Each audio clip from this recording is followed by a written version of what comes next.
Guys हम लोग बात करेंगे एक्सपोर्ट इंपोर्ट बैंक के बारे में। भारतीय निर्यात आयात बैंक के बारे में हम लोग डिस्कस करेंगे। काफी इंपॉर्टेंट टॉपिक है और ये टॉपिक अभी न्यूज में इसलिए आया क्योंकि एग्जिम बैंक ने 500 मिलियन यूएस डॉलर की एक लाइन ऑफ क्रेडिट एक्सटेंड करी है श्रीलंका को, यानी कि श्रीलंका को 500 मिलियन यूएस डॉलर का एक सॉफ्ट लोन प्रोवाइड किया जा रहा है एग्जिम बैंक के द्वारा, कि जिससे कि श्रीलंका जो है वो पेट्रोलियम प्रोडक्ट परचेज कर सके।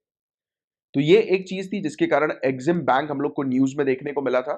बट हमारा जो मेन टॉपिक है वो है एग्जिम बैंक से रिलेटेड कुछ इंफॉर्मेशन गैदर कर रहा।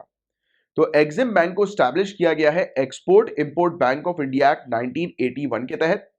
ये पूरी तरह से government of India owned bank है, यानी कि पूरी तरह से गवर्नमेंट ऑफ इंडिया की ये बैंक है, कंप्लीटली सरकारी बैंक है एक्सपोर्ट इंपोर्ट बैंक।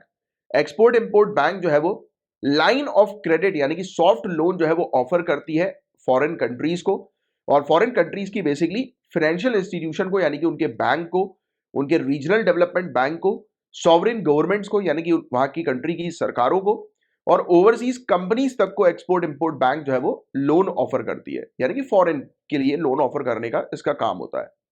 राइट, किस पर्पस के लिए लोन ऑफर करती है? कि जिससे कि जो बायर्स हैं, जो खरीदार हम लोग को देखने को मिलते हैं, वो इंपोर्ट करा सकें डेवलपमेंटल और इंफ्रास्ट्रक्चर प्रोजेक्ट्स को, इक्विपमेंट्स को, गुड्स को, सर्विसेज को इंडिया से। राइट, एक सॉफ्ट क्रेडिट पर, यानी कि एक सस्ते लोन पर। तो कुल मिलाकर एक चीज ये समझ में आ रही है कि एग्जिम बैंक जो लोन ऑफर करती है वो किस टाइप का लोन ऑफर करती है कि हम आपको पैसा तो दे रहे हैं, बट ये पैसा जो है वो आप एक सॉफ्ट लोन के तौर पर हम आपको दे रहे हैं, इस पर थोड़ा बहुत इंटरेस्ट होता है, बट ये पैसा जो है उसका इस्तेमाल आप किस पर्पस के लिए जो है वो करोगे? हमसे गुड्स को, हमसे सामान को परचेज करने के पर्पस के लिए आप कर सकते हो। यानी कि हमारे दो इसमें ऑब्जेक्टिव फुलफिल हो रहे हैं। एक तो एक कंट्री को हम लोन देकर उसके साथ रिलेशनशिप बिल्डअप कर रहे हैं, फर्स्ट पॉइंट।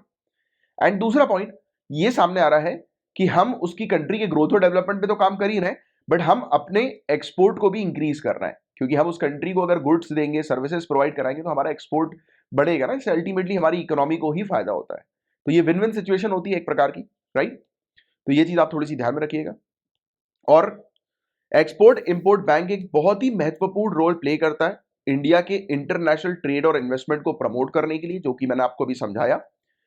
ऑल्सो अब इंडिया अपने इनोवेटिव और विजनरी वर्क कल्चर के माध्यम से इंडिया के लिए अपॉर्चुनिटीज भी अवेलेबल कराता है। भारत के लिए उपलब्ध संभावनाओं और अवसरों का लाभ प्रदान करती है एक्सपोर्ट इंपोर्ट बैंक। राइट, और इसका मेन ऑब्जेक्टिव यह है कि फाइनेंशियल असिस्टेंस, यानी कि फाइनेंशियली हेल्प करना एक्सपोर्टर्स और इंपोर्टर्स को, और प्रमोट करना हमारी कंट्री के इंटरनेशनल ट्रेड को। तो मैं उम्मीद करता हूं कि ये टॉपिक आपको अच्छे से समझ में आ गया होगा एक्सपोर्ट इंपोर्ट बैंक का। राइट,